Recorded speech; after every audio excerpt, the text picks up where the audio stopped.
Hello everyone, welcome to online study point. तो आज की इस वीडियो में हम लोग डिस्कशन करेंगे मैथमेटिक्स के प्रैक्टिस सेट नंबर 11 के बारे में। ओके, तो इसके पहले की 10 प्रैक्टिसेस ऑलरेडी ली जा चुकी है। जिसने भी अभी तक उन वीडियोस को नहीं देखा है जा करके जरूर से देख लीजिए। सारे ही वीडियो में काफ़ी अच्छे अच्छे क्वेश्चन डिस्कशन किए जाते हैं जो कि आने वाले एग्जामिनेशन यानी कि आरआरबी, एनटीपीसी और ग्रुप डी में आपके लिए बहुत ही ज़्यादा बेनिफिशियल होंगे। तो सारे वीडियो को लास्ट तक देखा करिए। अगर आपको वीडियो पसंद आता है तो वीडियो को लाइक करिए और ज़्यादा से ज़्यादा शेयर करके अपना सपोर्ट शो करिए। साथ ही जो चैनल पर नए हैं तो चैनल को सब्सक्राइब करके बेल आइकन को दबाइए जिससे कि लेटेस्ट वीडियो की इन्फॉर्मेशन आपको तुरंत मिल पाए। वीडियो की पीडीएफ के लिए आप ऑनलाइन स्टडी पॉइंट का एंड्रॉयड ऐप भी इंस्टॉल कर सकते हो। यहाँ पे आपको वीडियो की पीडीएफ के साथ साथ इसकी क्विज और काफ़ी कुछ अवेलेबल करा दिया जाता है। ठीक है, और मैथ्स की जो है रिटन नोट्स है ये सारे ही गवर्नमेंट एग्जामिनेशन के लिए इंपॉर्टेंट है। इसकी लिंक आपको नीचे डिस्क्रिप्शन बॉक्स में प्रोवाइड की गई है। तो जिसने अभी तक इसको परचेज़ नहीं किया जल्दी से परचेज़ करिए क्योंकि आगे आने वाले सभी एग्जाम में ये आपके लिए बहुत ही बेनिफिशियल होगी। यहाँ पे आपको A to Z complete mathematics provide की गई है, साथ ही साथ बेसिक लेवल, ट्रिकी लेवल और नंबर ऑफ क्वेश्चन ज़्यादा से ज़्यादा रखे गए हैं जिससे कि आपकी प्रैक्टिस अच्छे से हो सके। ठीक है, तो आइए स्टार्ट करते हैं आज का सेशन। देखिए क्वेश्चन नंबर फर्स्ट आपकी स्क्रीन पे है कि एक काम का 3/4 भाग 6 दिनों में कर सकता है और जे उसी काम का 2/5 भाग 4 दिनों में कर सकता है। अगर वे दोनों मिलकर के कार्य करते हैं तो काम समाप्त होने में कितने दिन लगेंगे। क्वेश्चन आपको समझ में आ गया। देखिए यहाँ पे क्या दिया है कि जो है वो एक काम का 3/4 भाग कितने दिनों में कर रहा है, तो ये कर रहा है 6 दिनों में। अब निकाल लीजिए आप कि एक भाग जो है वो कितने दिन में कंप्लीट होगा। तो एक भाग कंप्लीट होगा 6/3/4। ये क्या होगा, इधर आ जाएगा बटे में, तो ये एक भाग निकल जाएगा। अब देखिए इस 4 को ऊपर भेज दीजिए तो ये सॉल्व हो जाएगा। 6×4/3 यानी कि कितना हो जाएगा, 3 दूनी 6 और 2 चौकी कितना हो जाएगा, तो 2 चौकी हो जाएगा 8। तो एक भाग कंप्लीट करने में के को कितने दिन का समय लग रहा है, 8 दिन का समय लग रहा है। ठीक उसी प्रकार से हमें निकाल लेना है कि जे को कितना समय लग रहा है एक भाग कंप्लीट करने में। तो आइए जे का भी निकाल लेते हैं। तो देखिए जे को कितना है, 2/5 भाग कंप्लीट करने में उसको लग रहा है 4 दिन का समय। ठीक है, 2/5 भाग कंप्लीट करने में 4 दिन का समय लग रहा है। तो उसको भी एक भाग कंप्लीट करने में कितना समय लगेगा, 2/5 यानी कि ये 5 ऊपर चला जाएगा तो क्या हो जाएगा, 4×5/2। 2 से इसको कैंसिल कर लिए, 2 दूनी 4 और 2 पंचे कितना हो जाएगा, 10 हो जाएगा। तो जे को एक भाग कंप्लीट करने में समय लग रहा है 10 दिन का। ठीक है, तो के का भी आपने निकाल लिया और जे का भी निकाल लिया। बस अब आपका क्वेश्चन तुरंत सॉल्व हो जाएगा। देखिए कैसे करना है कि जो है वो एक भाग को कंप्लीट कर ले रहा है 8 दिन में, जबकि वही कार्य जे जो है वो एक भाग को कंप्लीट करने में 10 दिन का समय ले रहा है। तो आपको 8 और 10 का एलसीएम ले लेना है। कितना आएगा, 40 आ जाएगा। 40 को भाग दीजिए 8 से, कितने बार में जाएगा, 8 पंजे 40 और 10 से देंगे तो 10 चौके 40 हो जाएगा। ठीक है, अब क्या बोला है कि अगर वे दोनों मिलकर के कार्य करते हैं तो काम कितने दिन में समाप्त होगा। दोनों मिल करके करेंगे तो 5 + 4 कितना हो जाएगा, 9 हो जाएगा। और टोटल कार्य कितना यानी कि कितना कार्य समाप्त करना है, तो ये 40 कार्य है जो इन लोगों को समाप्त करना है। तो बस देखिए आपको क्या करना है, 40 बटे में कर देना है 9 और यही आपका आंसर है। ठीक है, 40 बटे में 9 यही आपका आंसर है। इसको काट लीजिए तो कितनी बार में जाएगा, 9 चौके 36 और 4 बच जाएगा, यानी कि 4 सही 4/9 जो है ये आपका आंसर करेक्ट हो जाएगा। तो आपका आंसर हो जाएगा ऑप्शन नंबर सी यानी कि 4 सही 4/9। ओके, आइए चलते हैं next question. Question number second पे, मध्यानुपात और तृतीय अनुपात के सूत्र का उपयोग करते हुए 8 और 20 के बीच में तृतीय अनुपात तथा 4 और 9 के बीच में मध्य अनुपात का अनुपात ज्ञात करिए। तो बहुत ही सिंपल क्वेश्चन है। यहाँ पे आपको क्या करना है, सिंपली 8 और 20 के बीच में निकाल लेना है तृतीय अनुपात क्या होगा, और उसके बाद आपको निकाल लेना है 4 और 9 के बीच में मध्य अनुपात यानी कि इसके बीच में क्या आएगा। ठीक है, बस इतना आपको करना है और आपका क्वेश्चन सॉल्व हो जाएगा। तो आइए देख लेते हैं कैसे करना है। 8 हो गया, 20 हो गया और यहाँ पे x हो गया, यही हमको निकालना है। मान लीजिए कि अनुपात समानुपात में हम लोग कैसे करते हैं, जैसे कि ये a अनुपात है, b अनुपात है, c होता है, तो इसको हम लोग अनुपात समानुपात में कैसे लिखते हैं, a बटे में b बराबर होता है b बटे में c के, ऐसे ही तो लिखा जाता है। तो सेम उसी तरह से हमको 8 और 20 और x को भी लिख लेना है। तो देखिए कैसे लिखेंगे इसको, 8, 20 और x को हमें लिखना है। तो 8 बटे में 20 बराबर हो जाएगा किसके, तो ये हो जाएगा 20 बटे में x के। समझ में आया, 8 बटे में 20 बराबर हो जाएगा 20 बटे में x के। अब आपको क्या करना है, क्रॉस मल्टीप्लिकेशन कर लेना है। तो क्रॉस मल्टीप्लिकेशन करेंगे तो 8x इज इक्वल्स टू आ जाएगा 400 के बराबर। यहाँ से आप निकाल लो x की वैल्यू, तो x की वैल्यू क्या आ जाएगी यहाँ से, 400 बटे में 8, इसको कैंसिल करिए, 8 पंजे 40 और 0, तो x की वैल्यू कितनी आ गई, 50 आ गई। ठीक है, x की वैल्यू कितनी आ गई, 50 आ गई। यानी कि 8 और 20 के बीच में जो तृतीय अनुपात है इसकी वैल्यू कितनी आ रही है, तो ये आ रही है 50। इसको याद रखिए। अब हमें क्या करना है, 4 और 9 के बीच में निकालना है मध्यानुपात। तो देखिए 4 है और इसके बीच में मान लीजिए y जो है इसका मध्यानुपात होगा और ये 9 है। तो इसको हम लोग कैसे सॉल्व करेंगे, 4 बटे में y बराबर हो जाएगा y बटे में 9 के। इतना समझ में आया। b को आपको इसके नीचे एक बार रखना है, फिर इसके ऊपर रखना है। बस आपको बीच वाले नंबर को ही 2 बार इस्तेमाल करना है। तो यहाँ पे भी क्रॉस मल्टीप्लाई करेंगे तो क्या होगा, y square is equals to हो जाएगा 9 चौके 36। अब वाई स्क्वायर बराबर आ गया 36, तो वाई की वैल्यू कितनी हो जाएगी, अंडर रूट में 36, यानी कि वाई का जो मान है ये आ जाएगा 6। समझ में आ गया। तो 4 और 9 के बीच में मध्यानुपात क्या हो गया, तो ये हो गया 6।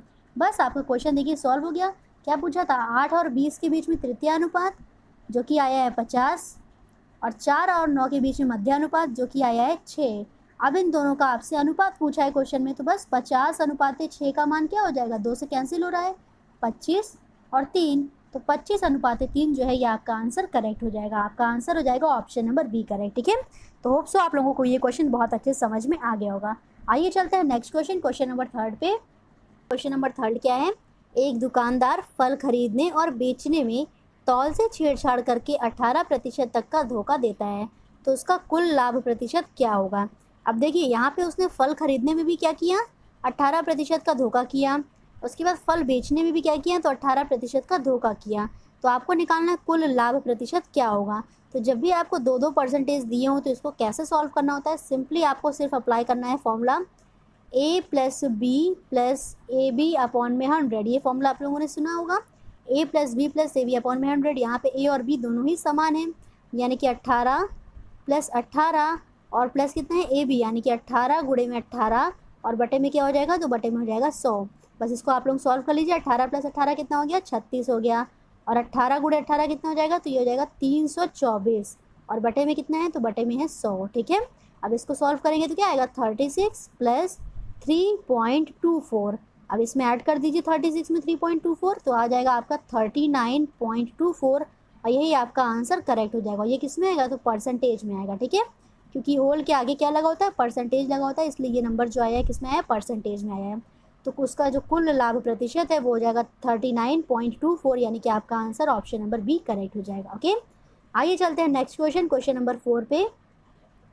क्वेश्चन नंबर 4 में देखिए क्या दिया है, 5 वर्ष के बाद मयंक की आयु अपने पिता की आयु का 3/5वां भाग होगी, और 5 वर्ष पहले उसकी आयु का जो अनुपात है वो 2/5 था।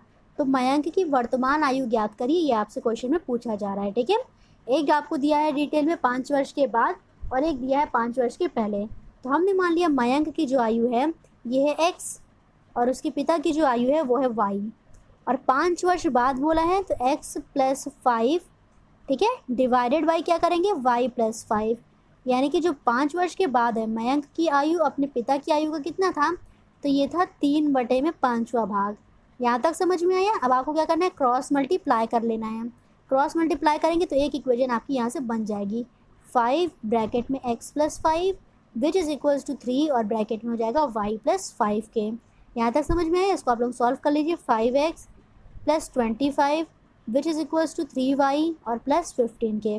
नंबर को एक साइड रखिए और x और y को एक साइड रखेंगे, तो कितना हो जाएगा, 5x minus 3y is equals to हो जाएगा कितना बताइए, 5x और 3y को हमने इधर ले आया तो is equals to 3y which is equals to -25 plus 15 था, तो आपका आ जाएगा -10। ये हो गया इक्वेशन नंबर फर्स्ट। ठीक है, इसी तरह से इक्वेशन नंबर सेकेंड निकाल लेते हैं 5 वर्ष पहले के लिए। तो 5 वर्ष पहले है तो आपको करना है x माइनस 5 अपॉन में y माइनस 5। इनकी आयु का अनुपात क्या दिया है, 2/5 दिया है। बस आपको यहाँ पे भी क्रॉस मल्टीप्लाई करना है, तो क्या हो जाएगा 5x minus 25 which is equals to 2y minus में 10। अब इसमें भी x और x को एक साइड, y और y को एक साइड रखना है, तो क्या हो जाएगा 5x minus 2y which is equals to कितना हो जाएगा, 25 उधर जाएगा तो प्लस में हो जाएगा, और -10 है तो आपका आ जाएगा 15। यहाँ तक समझ में आया। आपकी दो इक्वेशन बन गई। दो इक्वेशन कौन कौन सी बनी, 5x minus 3y is equals to -10 और 5x minus 2y is equals to 15। इसी को हमें सॉल्व कर लेना है, तो आइए सॉल्व कर लेते हैं इसको। इक्वेशन क्या क्या आई थी, 5x minus 3y is equals to -10, और दूसरी वाली क्या आई है, तो दूसरी वाली आई है 5x minus 2y which is equals to 15 के। इन दोनों को हमें क्या करना है, ऐड कर देना, या फिर सब्ट्रैक्ट कर लेते हैं। ठीक है, सब्ट्रैक्ट करेंगे तो क्या होगा, देखिए साइन चेंज हो जाएगा, तो हमने कर लिया साइन को चेंज। 5x कैंसिल हो जाएगा, माइनस 3y प्लस 2y कितना हो जाएगा, तो यह आ जाएगा -y के बराबर, विच इज़ इक्वल्स टू -10 और -15। तो -10 -15 जुड़ जाएगा और हो जाएगा क्या -25, ठीक है। माइनस माइनस कैंसिल हो गया, तो y की वैल्यू आपकी क्या आ गई, y की वैल्यू आ गई 25 वर्ष। y की वैल्यू कितनी आ गई, 25 वर्ष आ गई। और y हमने किसकी मानी थी, उसके पिता की मानी थी, ठीक है। तो y का आ गया 25। तो यहाँ से हम लोग निकाल लेते हैं x की वैल्यू क्या आएगी। किसी भी एक इक्वेशन में हम लोग रख देते हैं तो आपकी x की वैल्यू आ जाएगी। तो आइए रख लेते हैं किसी एक में। 5x माइनस में 2y which is equals to है 15 के। तो 5x माइनस 2 इंटू मान लीजिए 25 हो गया, और विच इज़ इक्वल्स टू कितने हैं, तो ये है 15 के बराबर। यहाँ से सॉल्व करिए तो 5x इज इक्वल्स टू कितना हो जाएगा, ये 25 दूनी 2 50 हो गया, और 50 उधर जाएगा तो कितना हो जाएगा 15 प्लस 50, जो कि आ जाएगा बराबर 65 के। अब 5x इज इक्वल्स टू 65 है, तो x की वैल्यू यहाँ से कितनी हो जाएगी 65/5। तो 5 एकम 5 और 5 3 15, यानी कि जो मयंक की आयु है वो कितनी है 13 वर्ष की है, ठीक है। तो मयंक की आयु क्या हो गई, मयंक की वर्तमान आयु हो गई 13 वर्ष, यानी कि आपका जो आंसर है वो ऑप्शन नंबर बी करेक्ट हो जाएगा। ओके, तो होप सो आप लोगों को ये क्वेश्चन भी बहुत अच्छे से समझ में आया है। आइए चलते हैं नेक्स्ट क्वेश्चन, क्वेश्चन नंबर 5 पे। ए और बी की वेतन का योग 25,000 रुपये है। अगर वह अपने वेतन का 75% खर्च करते हैं और उनकी बचत का जो अनुपात है वो 14:11 है, तो उनके वेतन का पता लगाएं। देखिए, इस तरह की क्वेश्चन को हम लोग दो तरह से सॉल्व कर सकते हैं। या तो आप लोग उनके वेतन का अनुपात निकाल के फिर क्वेश्चन को सॉल्व करो, या फिर डायरेक्ट उनकी बचत के अनुपात से ही क्वेश्चन को सॉल्व कर दो, सेम आंसर आपका आएगा, ठीक है। तो ये ट्रिक देखिए, आप लोग ध्यान रखिएगा, उनके बचत के अनुपात से ही हम लोग उसके वेतन निकाल सकते हैं। तो क्या है उनकी बचत का अनुपात, 14/11 है। तो 14 बटे में हमें क्या कर लेना है, 14 + 11, यानी कि ऊपर रखना है हमें ए का और बटे करना है दोनों का समीशन, और गुणा कर दीजिए 25,000 से, ठीक है। तो 14 + 11 कितना हो जाएगा, 25 हो जाएगा। 14 बटे में 25 और गुणे में है 25,000। इससे आप लोग इसको कैंसिल करोगे तो यहाँ पे आएगा 1,000, और 14 गुणे में 1,000 क्या हो जाएगा, तो ये हो जाएगा 14,000। सेम इसी तरह से 11 से कर लेते हैं। तो जब बी का निकालना होगा तो 11 को ऊपर रखेंगे, बटे में 14 + 11 कितना आया था, तो ये आया था 25, और गुणे में हमको कर देना है 25,000। बस इससे कैंसिल कर लीजिए, 1,000 आ गया, और 11 गुणे में 1,000 कर देंगे तो आपका आ जाएगा 11,000। यानी कि आपका आंसर जो है वो क्या करेक्ट हो जाएगा, ऑप्शन नंबर बी, 14,000 और 11,000 जो है वो ए और बी के वेतन हैं। क्वेश्चन समझ में आ गया। अब देखिए, दूसरा मेथड जो हम आपको बोल रहे थे वो कैसे कर सकते हैं। यहाँ पे आपको दिया है 75% खर्च करते हैं, यानी कि 25% वो क्या कर रहे हैं, बचा रहे हैं। तो जब 25% बचा रहे हैं, यहीं पे उनकी बचत का अनुपात भी दिया है, तो आपको क्या कर लेना है, 14 बटे में 25 गुणे में 100, तो ये आ जाएगा 56। कैसे आएगा, 25 चौका 100 और 14 गुणे 4 56 हो जाएगा। उसी तरह से 11 बटे में 25 गुणे में 100 कर लेना है, तो 25 चौका 100 और 11 चौक 44 आ जाएगा। तो ये आ जाएगा उनके वेतन का अनुपात, क्या आ जाएगा, उनके वेतन का अनुपात आ जाएगा। ये 56:44 जो है ये इनके वेतन का अनुपात आ गया। बस आप ऐसे भी सॉल्व कर सकते हो, 56 बटे में 56 + 44 और गुणे में आपको कर देना है 25,000। तो इससे भी आप लोग निकालोगे तो आपका सेम यही आंसर आएगा, और इससे भी डायरेक्ट निकाल लोगे तो आपका सेम यही आंसर आ जाएगा, ठीक है। तो इतना करने की हमको ज़रूरत नहीं है कि 75% खर्च कर रहे हैं, 25 बचा रहे हैं, उसके बाद फिर हम लोग उससे ये रेशियो निकालें, और ये रेशियो निकालने के बाद फिर क्वेश्चन को सॉल्व करें। इससे अच्छा आप लोग डायरेक्ट बचत से ही सॉल्व कर लो और आपका आंसर वही आ जाएगा।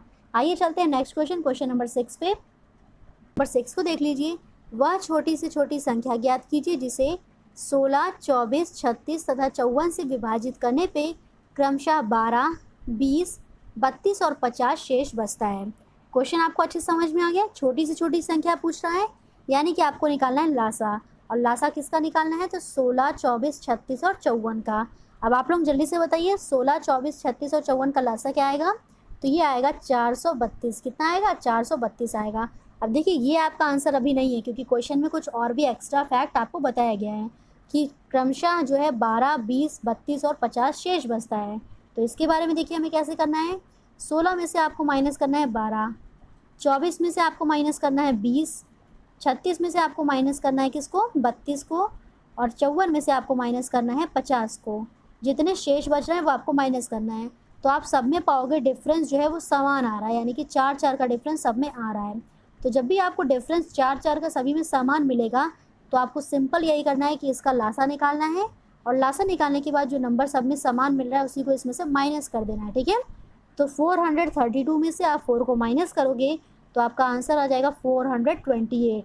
अब ये आपका आंसर करेक्ट है, ठीक है। तो आपका आंसर क्या आ गया, वह छोटी से छोटी संख्या जो है वो 428 है, जो कि 16, 24, 36 तथा 54 से विभाजित करने पे क्रमशः 12, 20, 32 और 50 शेष बचेगा। तो आपका आंसर हो जाएगा option number c correct. Okay, आइए चलते हैं नेक्स्ट क्वेश्चन, क्वेश्चन नंबर 7 पे। क्या है, इन संख्याओं में से कौन सी संख्या 11 से विभाज्य है? तो आपको 4 ऑप्शन दिए गए हैं और चारों में से पता करना है कि 11 से कौन सी संख्या पूर्णतः विभाजित होगी।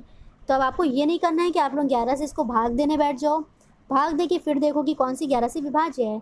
इससे ईजी आप लोग ऐसे कर सकते हो, 11 से विभाज्यता का नियम होता है कि जितने भी ऑड नंबर पे नंबर्स हैं उनका समेशन, और जितने भी इवन नंबर पे यानी कि सम नंबर पे हैं उनका समेशन करके उन दोनों का डिफरेंस निकाल लिया जाए। अगर डिफरेंस 0 या फिर 11 आ जाता है तो वो नंबर पूर्णतया 11 से विभाजित होगा। ठीक है, तो आइए हम लोग करते हैं, जो ऑप्शन आपका करेक्ट है उसी को लेके करते हैं, जिससे कि आपका तुरंत क्वेश्चन सॉल्व हो जाए।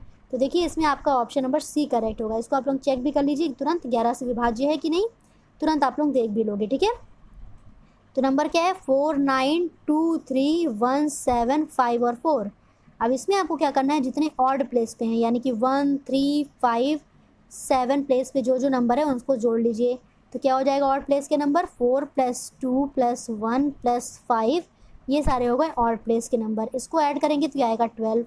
और उसके बाद इवन प्लेस पे जितने नंबर है उसको जोड़ लीजिए। तो इवन प्लेस पे क्या क्या है, 9, 3, उसके बाद है 7 और उसके बाद है 4। ठीक है, तो 9, 3, 7 और 4 को ऐड करते हैं। 9 + 3 + 7 और 4, इसको ऐड करेंगे तो आपका कितना आ जाएगा, 23 आ जाएगा। ठीक है, तो ऑड प्लेस को ऐड करने पे आ रहा है 12, इवन प्लेस को ऐड करने पे आ रहा है 23। अब इन दोनों के बीच में डिफरेंस देख लीजिए। तो 23 और 12 के बीच में जो डिफरेंस आ रहा है ये आ रहा है 11 का। बस देखिए आपकी यही संख्या जो है 11 से पूर्णतया विभाजित होगी। अगर आपका डिफरेंस 0 आ जाता तो भी 11 से विभाजित होती, 11 आ गया तो भी 11 से विभाजित होगी।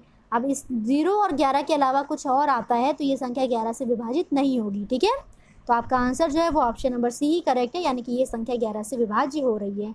आइए चलते हैं नेक्स्ट क्वेश्चन, क्वेश्चन नंबर 8 पे। 20 लीटर तथा 36 लीटर के दो मिश्रण में स्प्रिट और पानी का जो अनुपात है एक में है, यानी कि 20 लीटर में है 3:7 के अनुपात में, और 36 लीटर वाले में है P/Q के अनुपात में। अगर दोनों मिश्रण को जो कि 20 और 36 लीटर है उसको भी हमने आपस में मिक्स कर दिया तो नए मिश्रण में जो स्प्रिट और पानी का अनुपात है वो है 27:29। तो आपको निकालना है P/Q का मान क्या होगा। देखिए क्वेश्चन आपको देखने में काफ़ी टफ लग रहा होगा, पर क्वेश्चन बिल्कुल भी टफ नहीं है। आपको 20 वाले में दिया है 3:7 के अनुपात में। ठीक है, क्या क्या, तो स्प्रिट और पानी। तो यहाँ से हम लोग निकाल लेते हैं कि 20 वाले में कितना स्प्रिट है और कितना पानी है। ठीक है, तो आइए पहले इतना कर लेते हैं। 20 लीटर का है, इसमें स्प्रिट का अनुपात क्या है, तो ये है 3। तो पहले हम लोग पता कर लेते हैं स्प्रिट इसमें कितना होगा। 3 ऊपर रखेंगे और बटे में 3 + 7 नीचे रखेंगे। तो 3 और 7 कितना हो जाएगा, ये हो जाएगा 10। 20 गुणे में 3/10 आ गया। इससे इसको कैंसिल कर लेंगे तो 3 गुणे 2 कितना हो जाएगा, ये हो जाएगा 6। यानी कि 6 लीटर जो है वो उसमें क्या है, स्प्रिट है। और कितना पानी है इसको भी देख लेते हैं। आइए, तो 20 गुणे में 7 बटे में क्या हो जाएगा, 10 हो जाएगा। 0 से 0 कैंसिल हो गया, 7 दूनी 14। यानी कि 20 लीटर वाले में 6 लीटर जो है वो स्प्रिट है और 14 लीटर क्या है, तो 14 लीटर पानी है। तो ये आपको दिया था इसलिए हमने यहाँ से डिटेल निकाल लिया। ओके, तो अब हम लोग निकाल लेते हैं कि नए मिश्रण में स्प्रिट और पानी का अनुपात कितना होगा। तो नया मिश्रण कितना है, 20 + 36 यानी कि 56 लीटर है। और 56 लीटर में आपको स्प्रिट का अनुपात निकालना है, तो स्प्रिट वाले को ऊपर रखिए और बटे में 27 + 29 कर लीजिए। तो 27 + 29 करेंगे तो यहाँ से भी आएगा 56। तो 56 से 56 कैंसिल हो जाएगा, यानी 27 लीटर क्या है, स्प्रिट है, और 29 लीटर जो होगा इसमें पानी होगा। ओके, तो अब आपको बहुत अच्छे से क्लियर हो गया 20 लीटर में कितना स्प्रिट कितना पानी है, और आपने निकाल लिया कि जो नया मिश्रण मिला था उसमें कितना स्प्रिट और कितना पानी है। अब आपको बीच वाले का निकालना है, यानी कि P/Q का मान क्या होगा। तो देखिए 3:7 में हमने निकाल लिया है कि इसमें 6 लीटर स्प्रिट है और 14 लीटर पानी है।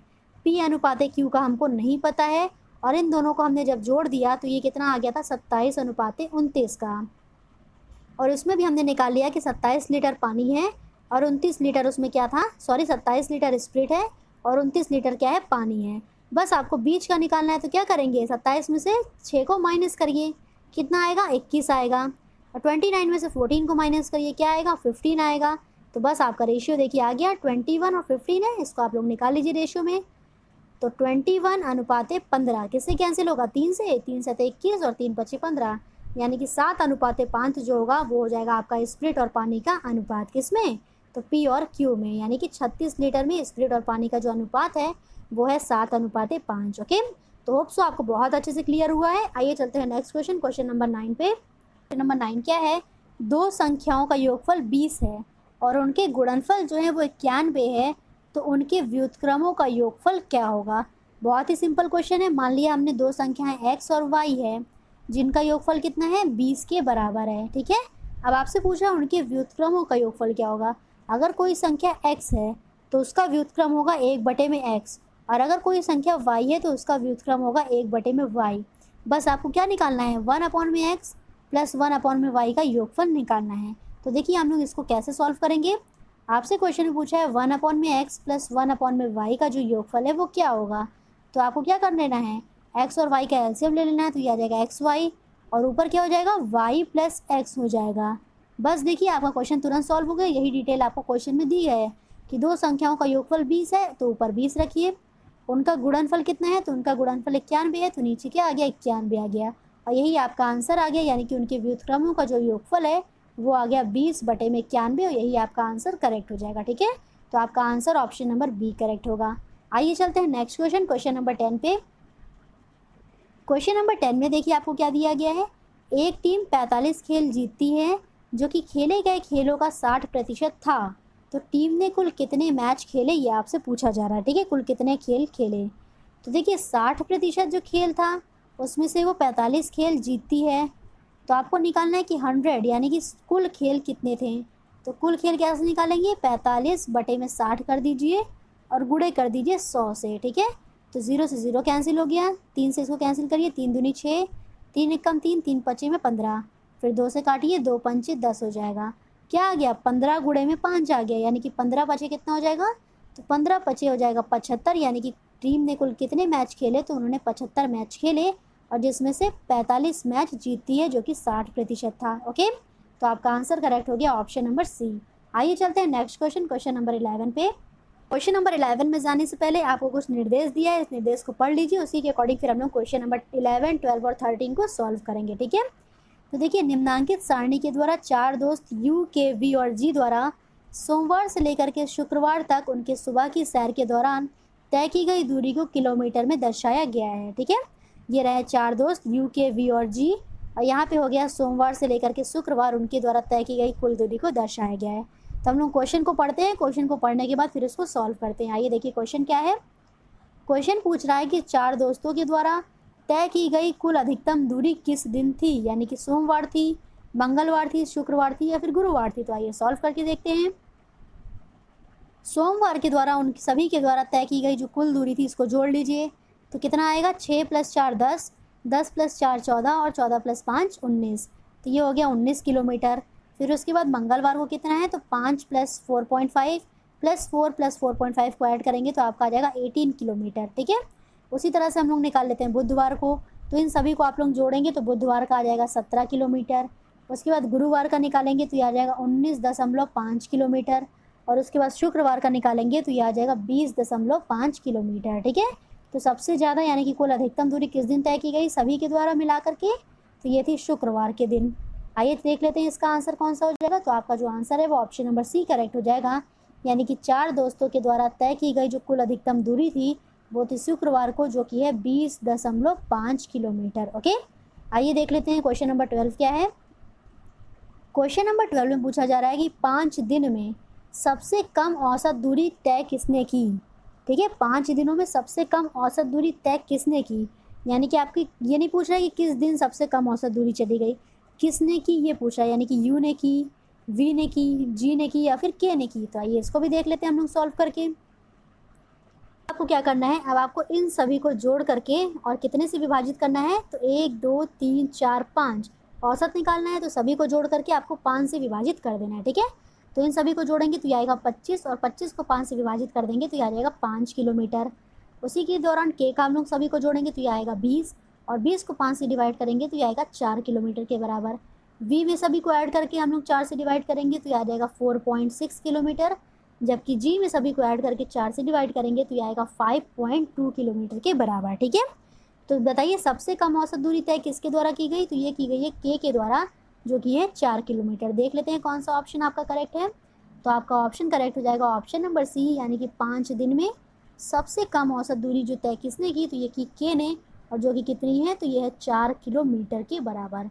नेक्स्ट क्वेश्चन देख लेते हैं। क्वेश्चन नंबर 13 क्या है, सोमवार से लेकर के शुक्रवार तक किसने अधिकतम दूरी तय की, तो जिसका औसत सबसे ज़्यादा है उसने अधिकतम दूरी तय की। तो औसत बताइए सबसे ज़्यादा किसका आ रहा था, सबसे ज़्यादा औसत आ रहा था जी का, जो कि था 5.2, और 5.2 में अगर हम 5 से मल्टीप्लाई कर देंगे तो उसकी कुल दूरी कितनी आ जाएगी, ये आ जाएगी 26 किलोमीटर के बराबर। ठीक है, तो सोमवार से लेकर के शुक्रवार तक जो कुल अधिकतम दूरी तय की ये थी जी ने, यानी कि आपका आंसर जो है वो ऑप्शन नंबर डी करेक्ट हो जाएगा। ओके, तो होप सो आप लोगों को यहाँ तक अच्छे समझ में आ गया है। आइए चलते हैं नेक्स्ट क्वेश्चन, क्वेश्चन नंबर 14 पे। नंबर 14 आपकी स्क्रीन पे है, यदि 5 tan a is equals to 4 हो तो 3 sin a minus 2 cos a divided by 2 sin a plus 3 cos a का मान ज्ञात करें। क्वेश्चन आपको अच्छे समझ में आ गया। 5 tan a की वैल्यू आपको क्या दी है, 4/5 दी है। तो हम क्या करते हैं इस दोनों में, ठीक है, इन दोनों में आपको cos a से डिवाइड कर देना है। तो इन दोनों में cos a से डिवाइड करेंगे, देखिए क्या आएगा, एक एक को लेके हम आपको दिखाते हैं। 3 sin a अपॉन में हमने कर दिया cos a, माइनस में क्या कर दिया 2 cos a divided bye cos a। तो यहाँ पे cos से cos तो कैंसिल हो गया, ये क्या हो गया sin a अपॉन में cos a। तो sin a अपॉन में cos a क्या होता है 3 tan a। तो ये हो गया 3 tan a माइनस में 2। सेम इसी तरह से हम इसको देख लेते हैं क्या आ रहा है ये, तो ये हो जाएगा 2 sin a अपॉन में cos a plus 3 cos a upon में cos a। तो यहाँ पे भी वही चीज़ होगा, cos a से cos a कैंसिल हो जाएगा, और sin अपॉन में cos ये हो जाएगा tan, यानी कि यहाँ से आएगा 2 tan a प्लस 3 के। तो ऊपर वाला क्या आ रहा है 3 tan a माइनस 2 के आ रहा है, और नीचे वाला आ रहा है 2 tan a प्लस 3 के। तो बस आपका क्वेश्चन देखिए सॉल्व हो गया, इसको सॉल्व कर लीजिए। तो ये हो गया 3 tan a माइनस 2 अपॉन में आ गया 2 tan a प्लस 3। अब यहाँ पे आपको क्या करना है, tan a की वैल्यू रख देनी है, जो कि है 4/5। कितनी है 4/5 रख दीजिए। 3 गुणे 4/5 माइनस 2 गुणे 4/5 और प्लस में 3। ठीक है, तो इसको एलसीएम लेकर के सॉल्व करिए तो कितना आ जाएगा बताइए जल्दी से। 4 तिहाई 12 और 5 इधर गया तो 5 दूनी 10, बटे में कितना हो जाएगा 4 दूनी 8 और प्लस कितना हो जाएगा 5 तिहाई 15। 12 में से 10 जाएगा 2 बचेगा, और 8 प्लस 15 करेंगे तो कितना आएगा 8 प्लस 15 हो जाएगा 23, यानी कि 2/23 जो है वो आपका आंसर करेक्ट हो जाएगा। आपका आंसर आ जाएगा ऑप्शन नंबर बी, यानी कि 2/23। ओके, तो होप सो आप लोगों को ये क्वेश्चन भी समझ में आया होगा अच्छे से। आइए चलते हैं आज का लास्ट क्वेश्चन में, जो कि है क्वेश्चन नंबर 15। तो क्वेश्चन नंबर 15 में आपको दिया है, यदि a minus b is equals to 5 हो और a square plus b square is equals to 31 हो तो ए बी का मान ज्ञात करिए। बहुत ही सिंपल क्वेश्चन है। इसमें आपको क्या करना है, a माइनस बी का मान दिया है कितने के बराबर 5 के बराबर, तो आपको कर लेना है दोनों साइड का स्क्वायर। तो हमने कर लिया दोनों साइड का स्क्वायर। a माइनस बी के होल स्क्वायर का फॉर्मूला क्या होता है, तो ये होता है a square plus b square minus 2ab बराबर कितने की आ जाएगा, तो 5 का स्क्वायर हो जाएगा 25 के बराबर। अब देखिए यहाँ पे आपको इसकी वैल्यू भी दिया हुआ है, कितना है, तो ये 31 के बराबर है।